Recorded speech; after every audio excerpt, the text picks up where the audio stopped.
ನಡಿ ಈಗ ಶುರು ಮಾಡೋಣ.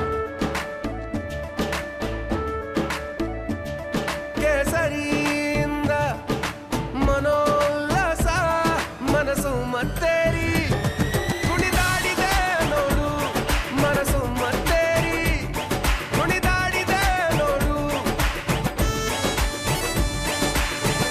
ಕ್ಷಣ ಕ್ಷಣವೂ ಆಚರಿಸಿ ಕೇಸರಿ ಹಬ್ಬ. ವಿಮಲ್ ಬಾಯಲ್ಲಿ ಹೇಳಿ ಕೇಸರಿ. ಪ್ರಜ್ವಲ್ ರೇವಣ್ಣ ಅರೆಸ್ಟ್ ಆದ ಬಳಿಕ ಪೆನ್ಡ್ರೈವ್ ಕೇಸ್ ತನಿಖೆ ಮತ್ತಷ್ಟು ಚುರುಕಾಗಿದೆ.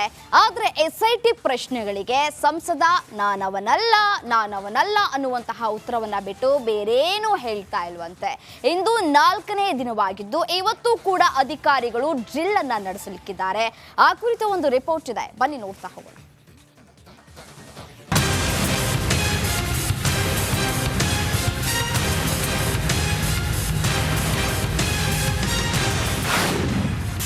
ಪ್ರಜ್ವಲ್ ರೇವಣ್ಣನಿಗೆ ಮುಂದುವರೆದ ಡ್ರಿಲ್.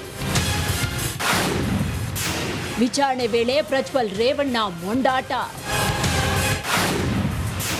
ಯಾವ ಪ್ರಶ್ನೆ ಕೇಳಿದ್ರೂ ನಾನವನಲ್ಲ ಅನ್ನೋ ಉತ್ತರ. ಪ್ರಜ್ವಲ್ ರೇವಣ್ಣಗೆ ಡ್ರಿಲ್ ಮಾಡ್ತಿರುವ ಎಸ್ಐಟಿ ಅಧಿಕಾರಿಗಳು ರೋಸ್ ಹೋಗಿದ್ದಾರೆ. ಪ್ರಜ್ವಲ್ ರ ಅಸಹಕಾರದಿಂದ ರೋಸ್ ಹೋಗಿದ್ದಾರೆ. ನಾನವನಲ್ಲ ಅಂತ ಪ್ರಜ್ವಲ್ ಹೇಳ್ತಾನೆ ಇದ್ದಾರೆ. ಕಳೆದ 3 ದಿನಗಳಿಂದ ಎಸ್ಐಟಿ ಅಧಿಕಾರಿಗಳು ಪ್ರಜ್ವಲ್ ರೇವಣ್ಣ ವಿಚಾರಣೆ ನಡೆಸುತ್ತಿದ್ದಾರೆ. ಆದರೆ ಈವರೆಗೂ ಒಂದೇ ಒಂದು ವಿಚಾರದಲ್ಲಿ ಕ್ಲಾರಿಟಿ ಸಿಕ್ಕಂತೆ ಕಾಣಿಸ್ತಾ ಇಲ್ಲ. ಇನ್ನು ಎಸ್ಐಟಿ ಅಧಿಕಾರಿಗಳಿಗೆ ನನ್ನ ವಿರುದ್ಧ ರಾಜಕೀಯ ಷಡ್ಯಂತ್ರ ನಡೀತಾ ಇದೆ ಅಂತ ಪ್ರಜ್ವಲ್ ಆರೋಪ ಮಾಡಿಸಿದ್ದಾನೆ. ಪ್ರಜ್ವಲ್ ಮೊಬೈಲ್ ಕಳೆದು ಹೋಯ್ತಂತೆ. ಇನ್ನು ನಿನ್ನೆ ಕಸ್ಟಡಿಯಲ್ಲಿ ಹಳೆ ಮೊಬೈಲ್ ಬಗ್ಗೆಯೂ ಪ್ರಜ್ವಲ್ ಹೊಸ ಕತೆ ಹೇಳಿದ್ದಾನೆ. ತನ್ನ ಮೊಬೈಲ್ ಕಳೆದು ಹೋಗಿದೆ, ಹುಡ್ಕೊಡಿ ಅಂತ ನಾನು ಕಂಪ್ಲೇಂಟ್ ಅನ್ನ ಕೊಟ್ಟಿದ್ದೀನಿ, ಆದ್ರೆ ಇದುವರೆಗೂ ಯಾವ ಸುಳಿವು ಸಿಕ್ಕಿಲ್ಲ ಅಂತಿದ್ದಾನಂತೆ. ಇಂದು ಸ್ಥಳ ಮಹಜರ್ ನಡೆಸುವ ಸಾಧ್ಯತೆ.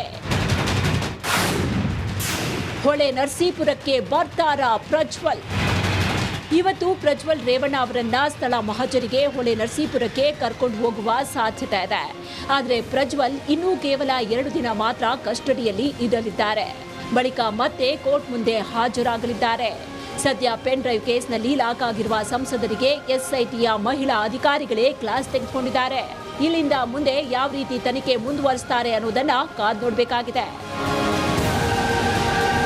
Bureau report, republic Kannada.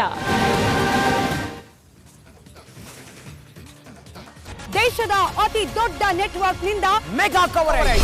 ದೇಶದ ಮತದಾರನ ಆದೇಶ ಎನ್ಡಿಎಗ ಇಂಡಿ ಒಕ್ಕೂಟಕ್ಕ. ಲೋಕ ಅಖಾಡದಲ್ಲಿ ಗೆಲ್ಲೋದ್ಯಾರು ಸೋಲೋದ್ಯಾರು. ಕರುನಾಡಿನ 28 ಕ್ಷೇತ್ರಗಳ ನಿಖರ ಫಲಿತಾಂಶ. ಫಾಸ್ಟ್ ರಿಸಲ್ಟ್, ಪಕ್ಕಾ result. Number 1 election team, number 1 network, number 1 coverage.